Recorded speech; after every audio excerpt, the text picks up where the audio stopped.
Muy buenas noches, queridos hermanos, bienvenidos aquí a una nueva edición de su programa, A los pies del Maestro Live. Este programa que llega hasta usted a través de nuestras redes sociales en Instagram y en Facebook. En esta noche vamos a darle continuidad al tema que iniciásemos en nuestro primer programa inaugural, relativo a la promesa establecida en el capítulo 12, versículo 1 al 3 del libro de Génesis, la promesa de Abraham, que se hace una realidad sobre la vida de todos nosotros como creyentes en Cristo Jesús. Es en Él en que todas las familias de la tierra son benditas y nosotros estamos llamados a ser una gran nación. Y sobre ese tema de una gran nación es sobre el que vamos a tratar durante esta noche. Cielo. Que el Señor les bendiga ricamente, amados hermanos. Estamos nuevamente en Facebook Live, Instagram Live. Estamos en las redes sociales a través del ministerio Jesucristo Imperio de Vida y a través de la apps de Carmen de Cañate. Así que estamos contentos porque este es nuestro segundo programa donde estamos compartiendo un tiempo especial. Un tiempo que el Señor nos ha regalado. No solamente tenemos el programa de radio en Radio Avivamiento, sino que también tenemos el programa a través de las redes sociales. Y estamos aprovechando, amados, este tiempo. ¿Por qué? Porque tenemos que ir hasta lo último de la tierra. Tenemos que encontrar esas almas que necesitan de la palabra del Señor. Y somos nosotros los que tenemos que llevarle el Evangelio y utilizar todos los medios posibles para poder compartir la palabra del Señor. Y hoy estamos aquí, Benito, contentos en Facebook Live por todo lo que el Señor está haciendo a través del ministerio Jesucristo Imperio de Vida. Así que quédese conectado con nosotros, quédese compartiendo este tiempo especial, quédese y aproveche el tema, porque hoy vamos a darle un tema interesante, un tema donde la nación es lo que a Dios le interesa. Dios llamó a su pueblo, llamó a Abraham para que hiciese o estableciese una gran nación. Así que quédate con nosotros conectados porque tenemos un tema importante, un tema especial de parte del Señor Benito. Así es, queridos hermanos, y para entrar directamente en materia, vámonos a ese capítulo 12 del libro de Génesis y vamos a estar dando lectura a los versículos 1 al versículo 3. Y vamos a hacer énfasis exclusivamente en el versículo 2. La palabra nos dice en ese capítulo 2 del libro de Génesis: pero Jehová había dicho a Abraham, vete de tu tierra y de tu parentela y de la casa de tu padre a la tierra que te mostraré. Y haré de ti una gran nación, y te bendeciré y engrandeceré tu nombre, y serás bendición. Bendeciré a los que te bendijeren, y a los que te maldijeren maldeciré, y serán benditas en ti todas las familias de la tierra. Cuando en ese capítulo, en ese verso 2 de este capítulo 12 del libro de Génesis, Dios le dice a Abraham: y haré de ti una nación grande, y te bendeciré, y engrandeceré tu nombre, y serás bendición. Nosotros nos damos cuenta que Dios está dándole la descripción de todo un programa de desarrollo que va a ser a través de Abraham y de su descendencia. Dios en su infinita sabiduría tenía planificado de esos lomos, de ese hombre que le obedecía en fe, levantar una gran nación. No cualquier nación, una nación grande, una nación diferente, una nación que marcaría la historia de la humanidad, una nación que sería un ejemplo a seguir por el resto de los pueblos que se levantarían o aquellos que ya se habían levantado anteriormente. Y es interesante porque esa gran nación tiene un propósito fundamental. Eso no significaba que en el tiempo de Abraham no existiesen naciones. Claro que existían naciones. De hecho, Abraham sale de Ur, de los caldeos, lo que significa que existía la gran nación caldea. Pero esta nación que Dios iba a levantar de los lomos de Abraham sería una nación diferente y marcaría al hombre la manera de cómo debe conducirse en la presencia del Señor. Por eso, cielo, cuando iniciamos y tocamos directamente el término nación, que es muy conocido en el castellano, porque hablamos de nación de aquí para allá y lo referimos de diversas formas. Seguramente nuestros seguidores, aquellos que están conectados a las redes sociales, habrán oído los términos de nación, los términos de Estado, los términos de gobierno, los términos de tribu, etcétera, etcétera. Pero el término que nosotros vamos a ver es conforme a lo que la palabra nos va a iluminar y nos va a guiar. Y por eso hablamos de nación en el término en hebreo que significa goy. Y el término hebreo de goy es un término que es su mayor similitud dentro del Antiguo Testamento es principado. Cada vez que hablamos de un principado, estamos hablando de una nación. Hablamos de una nación, pero también estamos hablando de un gobierno. Y un gobierno es uno de los elementos fundamentales de la nación que Dios habría de levantar de los lomos de Abraham. Y eso es interesante porque, como vimos en el primer programa, en ese capítulo 4, versículo 6 del libro de Deuteronomio, nos dice por qué Israel sería una nación grande. Porque tendría leyes, tendría estatutos, tendría ordenanza y un Dios grande que estaría con ella y que la gobernaría y que la dirigiría. ¿Sí? Claro, es interesante compartir este tema porque desde el inicio Dios quiso un pueblo que le representase a Él. Cuando Dios crea al hombre, lo crea a su imagen. Lo crea, y yo siempre señalo esto, Benito, a mis estudiantes, porque es lo que tenemos que nosotros tener claro. Uno de los principios que el ser humano o los hijos de Dios tienen que tener claro es el principio de identidad. Así es. Dios desde el principio nos creó con una identidad particular, con una identidad con rasgos característicos diferentes uno del otro. Todos nosotros, hay millones de personas en el mundo, pero no todos tenemos la misma huella dactilar. Hay millones de personas en el mundo y no tienen la misma dentadura, no tienen el mismo cielo de la boca. Eso quiere decir que Dios nos hizo únicos, nos hizo diferentes, nos hizo con diferentes capacidades, dones, talentos, para que pudiésemos representarlo a Él de una manera particular. Así es. El hombre por el pecado falla en ese plan de Dios y lo distorsiona con el pecado. Pero Dios sigue perseverando en su plan y agarra a un pequeño hombre de un pueblo pagano como Ur, allá en Mesopotamia, y decide elegir a este vaso para de esos lomos formar la nación que en principio quiso tener. Porque cuando nosotros vemos en el Génesis, dice la palabra que Él creó al hombre con señorío, creó al hombre con gobierno, con autoridad, con dominio y poder, para establecer esa nación, para establecer ese pueblo que hiciese, que representase a Dios en la tierra, para que gobernase sobre todas las cosas. Entonces nos damos cuenta que cuando Dios llama a Abraham, Dios hace algo particular, Benito. Así es. Abraham viene de una tierra de astrología, viene de una tierra de idolatría, de brujería, de muchos aspectos que marcaban al ser humano. Pero cuando Dios llama a Abraham, le da un mandato en particular: vete de tu tierra y de tu parentela y de la casa de tu padre a la tierra que yo te mostraré. Le da un mandato de dejar a un lado todo lo que Abraham había conocido, todo lo que Abraham era, para empezar a hacer lo que Dios quería que él fuera, y para establecer esa nación que Dios quería que se estableciera. Por eso Dios tiene que marcar a Abraham de una manera tan especial para darle la identidad que tenía que tener Abraham para poder formar una nación conforme a las leyes de Dios, conforme a los estatutos y mandamientos de Dios. Eso va a implicar durante todo este desarrollo varias etapas. La etapa fundamental que nosotros estamos viendo esta noche tiene que ver con ese capítulo 12 del libro de Génesis. Pero a partir de ese capítulo 12 del libro de Génesis, nosotros vamos a ver cómo el plan de Dios empieza a tener y a definirse en lo que es la definición de una nación grande.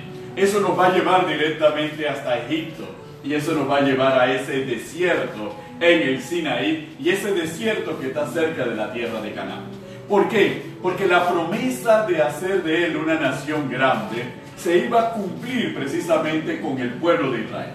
A través de esa descendencia, a través de Isaac, a través de Jacob, a través de la emigración de Jacob y de sus hijos hasta Egipto. Todos conocemos la historia de José.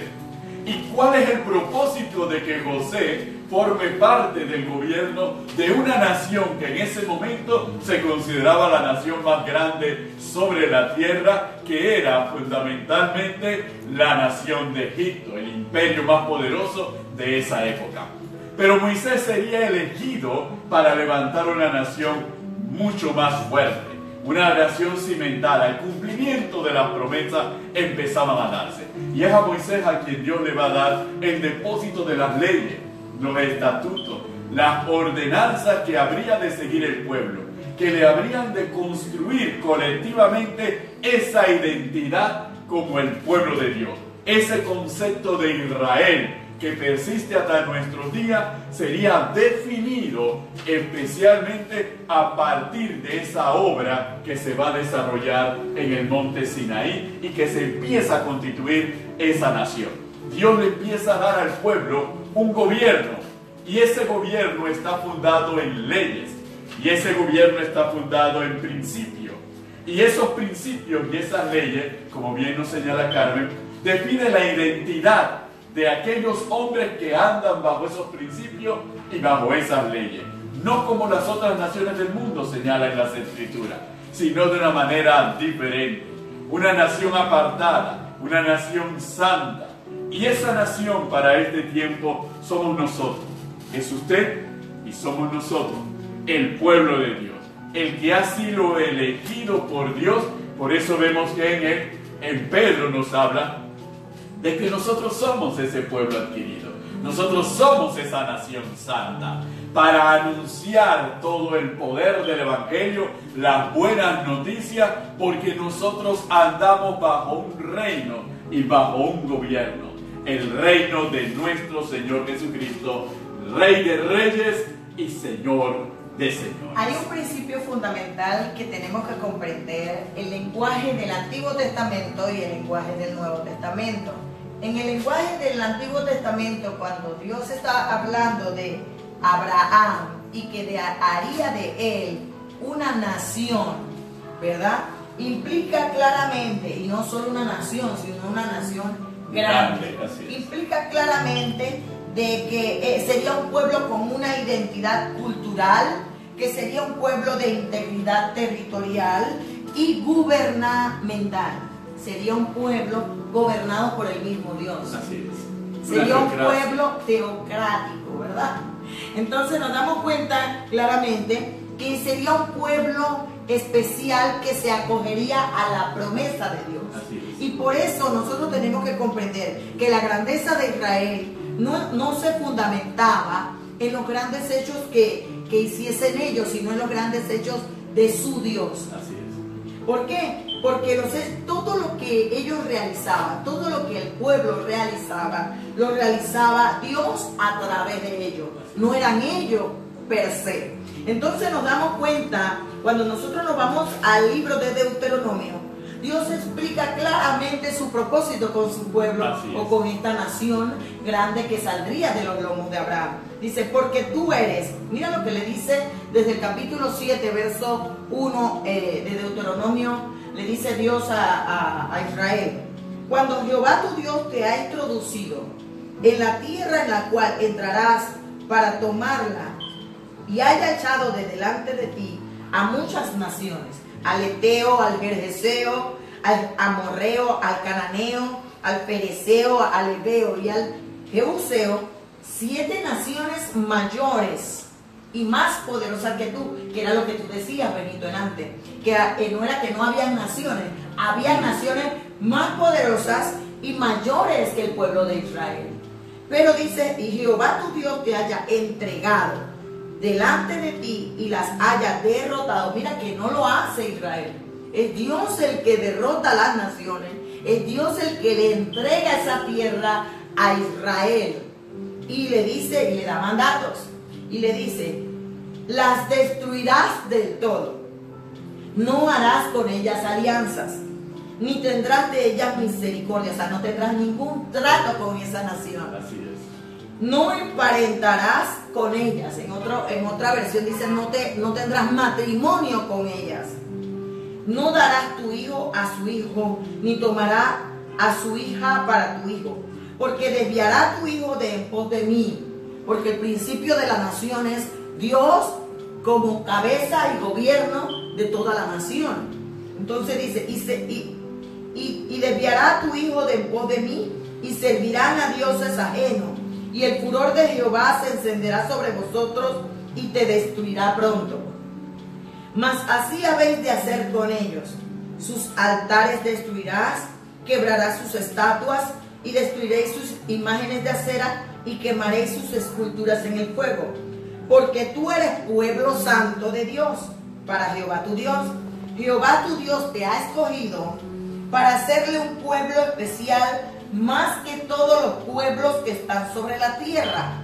No por ser vosotros más que todos los pueblos os ha querido Jehová y os ha escogido, pues vosotros eras el más insignificante de todos los pueblos, sino por cuanto Jehová os amó y quiso guardar el juramento que juró a vuestros padres, y os ha sacado Jehová con mano poderosa, y os ha rescatado de servidumbre y de la mano del faraón, rey de Egipto. Entonces aquí nos explica claramente que la verdad era que era un pueblo insignificante, era un pueblo pequeño. Había comenzado a ser una nación, no por ser enorme o no porque ellos eran algo wow, no. Simplemente que a Dios le plació hacer de ese pueblo insignificante el pueblo de Dios, la nación de Dios. Entonces es importante, ¿por qué? Porque de Abraham nace todas las cosas que Dios ha querido hacer con la humanidad. De Abraham, ¿por qué de Abraham? Porque lo intentó con Adán y Eva y no se logró. Pero eso no invalida el plan de Dios. El plan de Dios se tenía que cumplir. Tiene ejecución, tiene cumplimiento. Igual, en este tiempo Dios va a levantar esa nación grande espiritual que hará y representará a Dios y mostrará el poder de Dios, no por ser una gran nación, sino porque a Dios le ha placido que sea de esta manera. Es más, cielo, cuando nosotros vemos el Antiguo Testamento en ese desarrollo, hay partes del Antiguo Testamento, porque la advertencia que está clara en el capítulo 7 de Deuteronomio, que Carmen acaba de compartir con todos nosotros, nos advierte claramente cuál era la responsabilidad de Israel. Y la responsabilidad de Israel se centraba fundamentalmente en irse contra las creencias de esas naciones que Dios echaría delante de ella. La advertencia de que no se emparentara ni estableciera alianza con esas naciones. Ningún tipo de trato que supusiese poner también en entredicho las propias leyes y las propias ordenanzas y los propios preceptos que Dios le había dado a Israel. Recordemos, hermanos, que la cultura de Israel es establecida por Dios. Tanto es así que las festividades anuales no son inventadas por ellos. Las festividades anuales son establecidas por Dios. La Pascua, el Pentecostés, el Año Nuevo, la fiesta de los tabernáculos, todas son establecidas por Dios. Así que Dios le da todo un modelo y define lo que es la identidad del pueblo de Israel. Sin embargo, ¿qué ocurre cuando el pueblo de Israel se empieza a apartar de seguir con ese mandato que Dios ha establecido? Se empieza a tratar de quitar de encima el gobierno de Dios. Y es interesante para que veamos que las promesas de Dios tienen cumplimiento aún en contra de la voluntad de los hombres. Cuando nosotros nos vamos al libro de Ezequiel, en el versículo 22 y 32, nos dice el libro de Ezequiel, capítulo 20, lo siguiente: y no ha de ser lo que habéis pensado, porque vosotros decís, seamos como las naciones, como las demás familias de la tierra que sirven al palo y a la piedra. Vivo yo, dice Jehová el Señor, que con mano fuerte y brazo extendido y enojo derramado he de reinar sobre vosotros. Porque el plan de Dios, hermanos, tiene cumplimiento. Y tiene cumplimiento sobre lo que Él ha elegido. El pueblo de Israel se había apartado, el pueblo de Israel se había emparentado, había hecho alianza y es más, había exclamado, seamos como esas otras naciones y seamos como esas otras familias. Es decir, ya no querían ser la gran nación que Dios le había prometido, ya no querían ser benditas las familias en ellos, sino que ellos querían ser iguales a esas naciones que Dios le había dicho que debían haber desechado. Pero Dios le declara en una forma contundente que Él con mano fuerte y brazo extendido y enojo derramado he de reinar sobre vosotros. Dios ha establecido su gobierno y ha determinado que Él reinará, aunque nosotros no querramos que Él gobierne. Por eso nosotros entendemos lo que en primera de Pedro nos dice la palabra del Señor cuando habla precisamente sobre esos aspectos y sobre esos elementos fundamentales. En primera de Pedro, capítulo 2, la palabra nos dice lo siguiente, y describe y ahonda y reafirma esas características, pero ahora no lo describe para aquel Israel histórico, ahora le está hablando al Israel espiritual. Y ese Israel espiritual somos nosotros, la iglesia. Así que las palabras que hemos compartido hasta el momento, no piensen ustedes que es únicamente para ese Israel histórico, para ese Israel físico. Esas palabras son para nosotros, la iglesia, el Israel espiritual. Y escribe Pedro por el Espíritu Santo en el capítulo 2, verso 9 en adelante lo siguiente. Mas vosotros, ¿quiénes? La iglesia. Sois linaje escogido, real sacerdocio, nación santa, pueblo adquirido por Dios, para anunciáis las virtudes de aquel que nos llamó de las tinieblas a su luz admirable. Y si alguien tiene alguna duda sobre lo que estamos afirmando, Pedro por el Espíritu escribe el versículo 10. Vosotros que en otro tiempo no erais pueblo, pero que ahora sois pueblo de Dios, que en otro tiempo no habíais alcanzado misericordia, pero ahora habéis alcanzado misericordia. Eso quiere decir, Benito, que la iglesia tiene que comprender algunos aspectos fundamentales desde el principio. Amén, nosotros estamos viviendo tiempos que van avanzando. La Biblia dice que la ciencia va avanzando. Las naciones quieren establecer leyes, quieren establecer ideologías, filosofías que no van de acuerdo con la palabra de Dios, que no van de acuerdo a los principios establecidos por Dios. La iglesia como pueblo de Dios tiene que comprender que nosotros no podemos emparentar con las demás naciones, que nosotros somos una nación especial que Dios ha establecido para que marquemos la diferencia y para que establezcamos su palabra y el gobierno de Dios. Amén. Entonces eso quiere decir que esta palabra que Dios le dio a Abraham se cumple en Cristo y se cumple en la iglesia de este tiempo. Amén. En donde nosotros tenemos que destruir. La iglesia tiene que levantarse y hacerse sentir. El pueblo de Dios, como pueblo, como una nación santa, tiene que hacerse sentir. La iglesia tiene que salir de las cuatro paredes y mostrar al Dios que sirve. Mostrar a las demás naciones en la grandeza del poder que nosotros tenemos.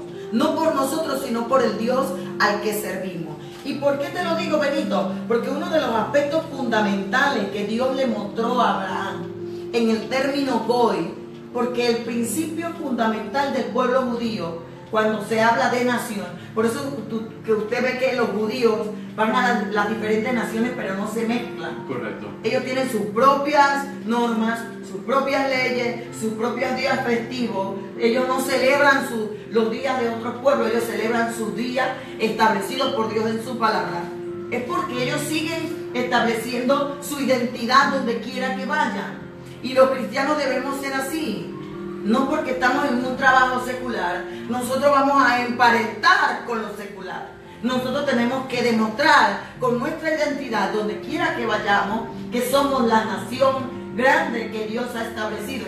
Cristo Jesús. Amén. Y uno de los principios fundamentales es que el término Goy es el término de identidad territorial.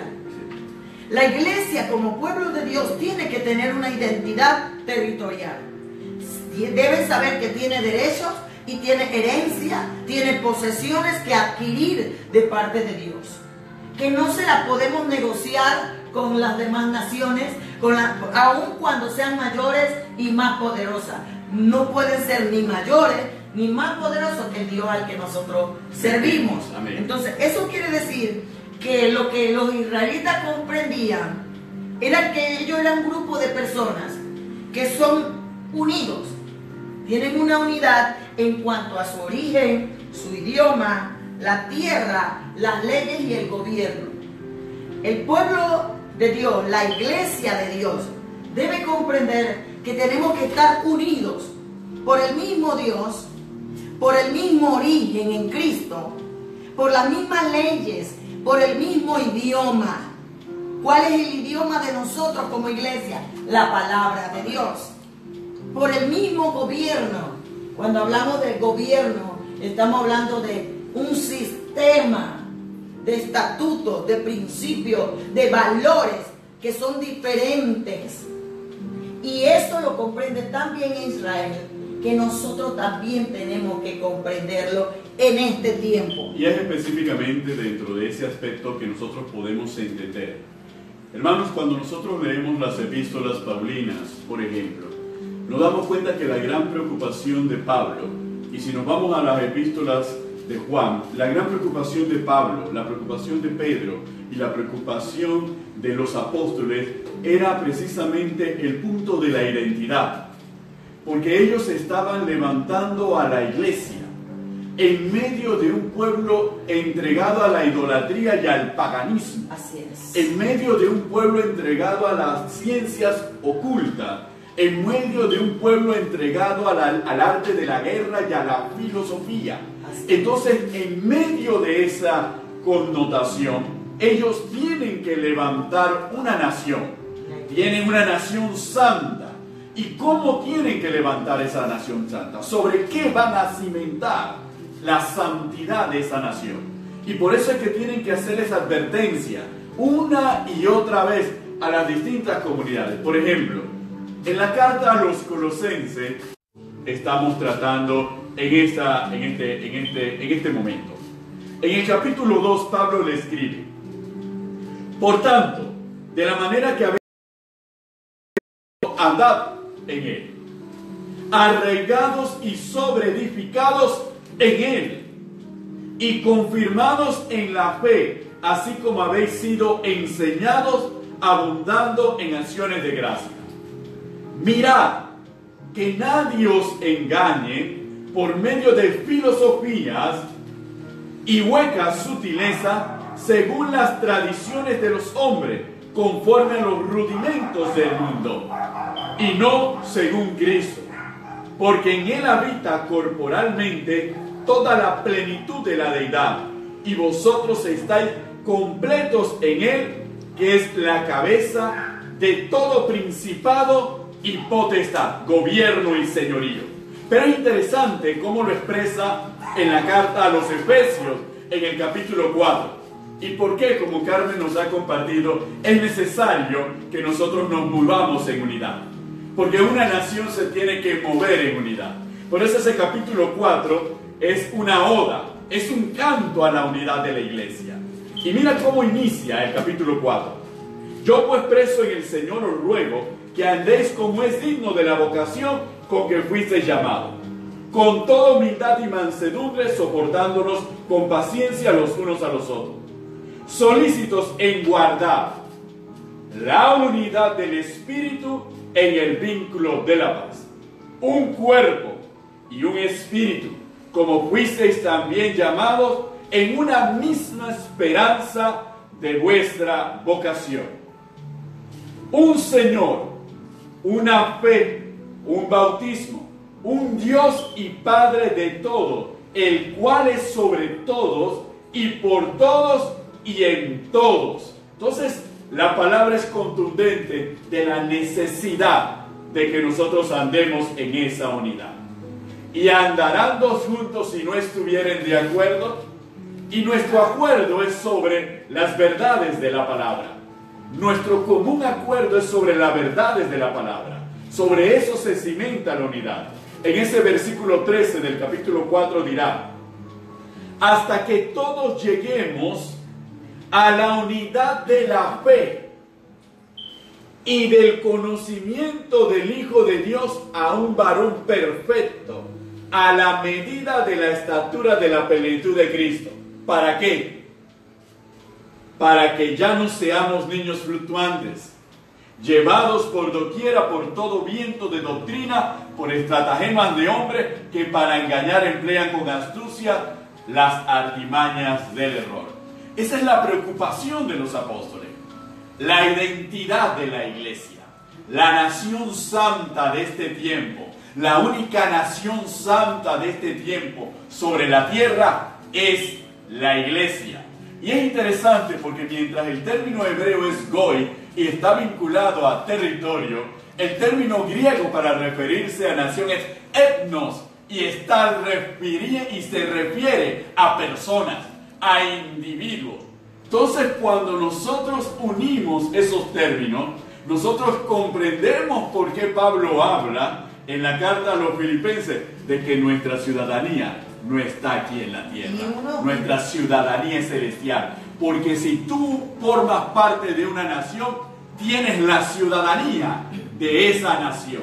Y esa ciudadanía significa que el reino de esa nación, el rey de esa nación, garantiza tu protección y tu seguridad donde quiera que estés, porque tú eres ciudadano del reino. Por eso Cristo Jesús, cuando es arrestado y Pedro le reclama y pelea, le dice: ¿tú no crees, Pedro, que yo podía clamar a mi Padre y Él enviaría una legión para que pelee a mi favor?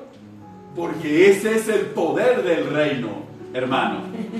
Hay legiones de ángeles que pelean a favor de la iglesia. Así como el Dios que hemos mencionado anteriormente mostró que Él derrotó a las naciones que se oponían a Israel, no porque Israel fuera un pueblo más fuerte, sino porque tenía un Dios fuerte. Ese mismo Dios fuerte te acompaña en ese tiempo y derrota a tus enemigos, no porque tú seas mejor que ellos, ni porque seas más inteligente o tengas más dinero o seas más fuerte, sino porque tú tienes la ciudadanía del reino. Y Él ha prometido que Él estaría con nosotros hasta el fin del mundo.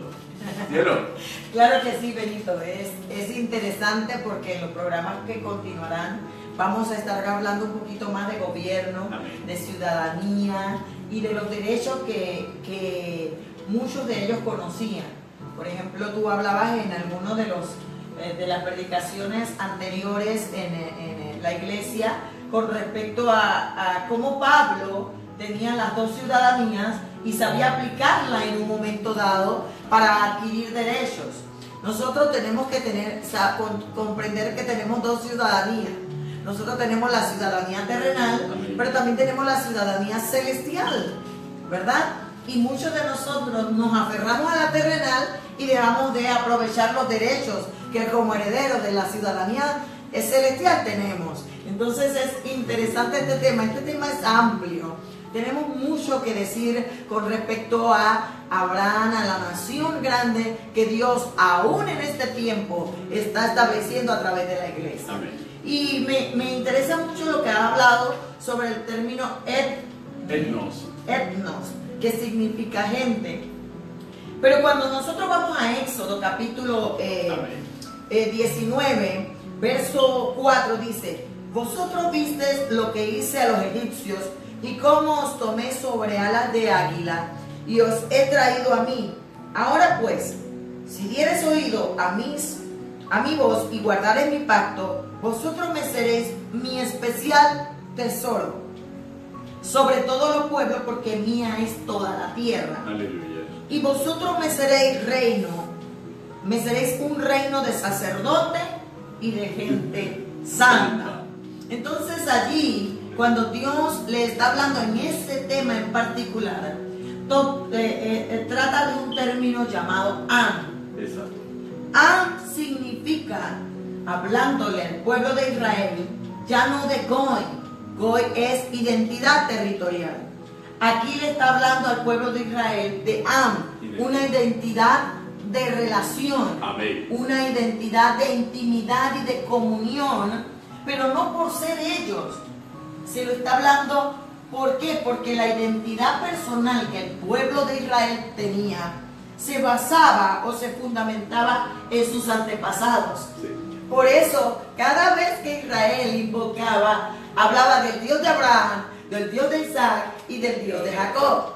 Porque la identidad del pueblo de Israel se fundamentaba en el pacto que Dios hizo con Abraham y que a través de los tiempos se fue ratificando con las siguientes generaciones para seguir estableciendo una nación. Amén. Entonces nos damos cuenta por qué entonces este pueblo o esta nación tenía que mantenerse aparte y distante de los otros pueblos. Correcto. Porque debían ser un ejemplo de verdadera santidad delante de los demás.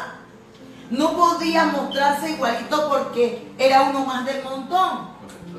Este pueblo tenía que ser un pueblo diferente. Y por eso Dios agarra a Abraham, lo saca de todo lo conocido, le quita el chip de Mesopotamia y le pone el chip del reino. Aleluya. Hace de Abraham que desaprendiera para empezar a aprender a la manera de Dios. Y es lo que muchas veces Dios quiere de nosotros. ¿Por qué? Porque nosotros tenemos que comprender que vivimos bajo dos reinos. Así es. El reino terrenal, el reino celestial, porque Jesús dijo, el tiempo se ha cumplido, el reino de los cielos se ha acercado. El reino de los cielos se mueve y está entre nosotros. Hay un reino de la luz, un reino de las tinieblas.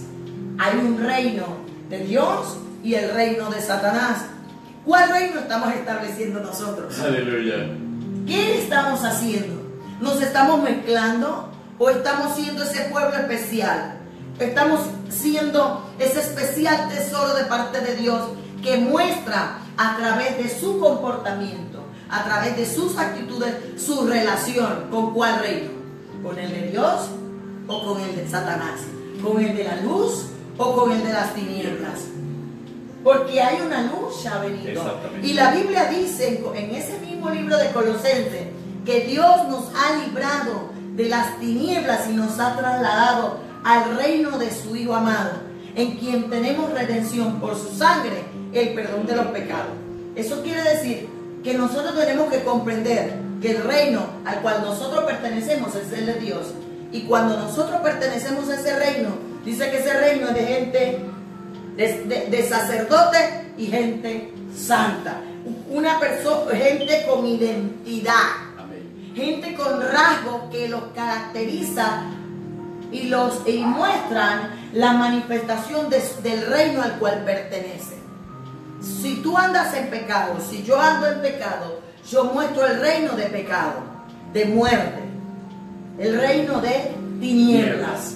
Pero si yo vivo una vida santa, una vida de gente santa y sacerdocio, yo muestro el reino al cual pertenezco. Amén. Al reino de la luz, al reino de Dios y al reino de vida. Amén. Y eso es fundamental porque cuando Jesús, el Cristo resucitado, en los días que estuvo después de la resurrección, andando aquí en la tierra, le dijo a los discípulos que convenía que Él se fuera, porque si no venía, si no se iba, no vendría el otro consolador, el que ayudaría al pueblo de Dios a hacer lo que Dios había establecido, el que ayudaría al pueblo de Dios a hacer lo que Dios quería que fuese, a que ayudaría a establecer el plan que desde el principio. ¿Por qué? Porque el final será como el principio. Gloria a Dios. El final del pueblo de Dios será como al principio. Y cuando el Espíritu Santo llega al hombre, Benito, Jesús le dice, no salgáis de Jerusalén hasta que seáis investidos de poder de lo alto. Y Jesús le dice a los discípulos, y vendrá sobre vosotros el Espíritu Santo, y recibiréis poder para hacerme testigo Poder y capacidad para ser diferente y no emparentarte. Poder para no mezclarte, sino destruir todo aquello que impide que podamos participar de la divinidad de Dios. Porque Pedro lo dice, nosotros somos participantes de la naturaleza divina. Amén. Nosotros somos Selem, somos esa creación nueva de Dios con la capacidad de mostrar a Dios en cada hecho que nosotros realizamos. No porque lo hagamos nosotros, no por nuestra competencia, porque nuestra competencia no es nuestra, viene del cielo, dice Pablo. Entonces quiere decir, amados hermanos, que Dios nos está hablando a través de este pasaje de Abraham más profundo de lo que nosotros podemos imaginar. Nosotros no podemos ser la iglesia pasiva. Nosotros tenemos que ser una iglesia activa, una iglesia avivada, una iglesia que nace para impactar y mostrar la grandeza de Dios al que le servimos. Una iglesia que Dios está dotando de creatividad, una iglesia que Dios está dotando con las herramientas necesarias para mostrar al Dios al que nosotros le servimos. Y le dice a Abraham, no solamente lo deja ahí, a Abraham le dice, y te bendeciré para que seas bendición a otro. Y el que te bendice, yo lo bendigo. Y el que te maldice, yo lo maldigo. Y en ti serán benditas todas las naciones. La promesa del pacto de Dios con Abraham está establecida en la bendición, en el término Barak. Así es. Y el pueblo de Dios, como el pueblo de Israel, tiene que comprender que nosotros tenemos y somos bendición en Dios, bendición en Cristo Jesús. No pongamos nuestra mirada en las cosas materiales, en las cosas terrenales, en las cosas visibles, porque eso es pasajero, esa es la añadidura. Dios le dice a Abraham claramente en el versículo 2, haré de ti una gran nación y te bendeciré. Y te bendeciré y engrandeceré tu nombre y serás bendición. No le dice a Abraham, y serás rico, multimillonario y próspero para bendecir a otros. No, era que la relación particular, personal que tenía Abraham con Dios, al punto que era amigo de Dios. Amén. Así lo llama. Lo hacía ser bendición, para que entonces alcanzase las bendiciones para bendecir a otros. Amén. Porque nosotros tenemos que comprender que Barak significa recibir la bendición o ser bendecido, entonces poder bendecir a otros. Aleluya. Porque no tiene que ver con cosas materiales, es con la persona. Y yo le decía a los estudiantes, por eso que Abraham le dijo a Lot, ¿sabes qué? Agarra lo que tú quieras. Aquí está esta tierra y aquí está todo. ¿Cuál quieres tú? Porque Abraham sabía que aún en el desierto, aún en la tierra más árida, aún en la cosa más muerta, como la bendición, el Dios que estaba dentro de él lo acompañaba. Donde él estuviese, se iba a convertir en fructificación y multiplicación, no por Abraham, sino por el Dios de Abraham. Aleluya. Y lo vemos plenamente cumplido a lo largo de toda la palabra. Lo vemos en diversos personajes. José fue bendición donde quiera que estuviera, porque comprendía exactamente cuál era la promesa. Daniel fue bendición, no importara quién gobernaba Babilonia o Medo-Persia, no importara, él siempre sería bendición. Pablo sería bendición. En la ciudad y aún en la cárcel sería bendición. Así es. Aún en la cárcel con el cepo, Pablo fue de bendición para el carcelero y para su familia. Lo que significa que la bendición está con nosotros. La bendición no depende del cálculo que nosotros hagamos de las cosas externas. Los hombres sin Dios calculan. Los hombres sin Dios programan. Los hombres sin Dios dicen, si se reúnen esas condiciones, el negocio será próspero. Pero los hombres con Dios no calculan, porque saben que la bendición de Dios está sobre ellos. Por eso no importaba donde Isaac abriera el pozo. Así es. Siempre y cuando el pozo lo abriese Isaac. Esa era la clave. No importaba el lugar, importaba la persona. Y ustedes, hermanos, lo han sentido de una u otra manera. No importa en el lugar en que te pongan en tu sitio de trabajo. El sitio de trabajo y el lugar donde te pongan será bendito porque tú eres bendición. Y ocurrirá lo que ocurría con Abimelech e Isaac. Cuando veía que abría el pozo, entonces iba y reñía por el pozo y le quitaba el pozo.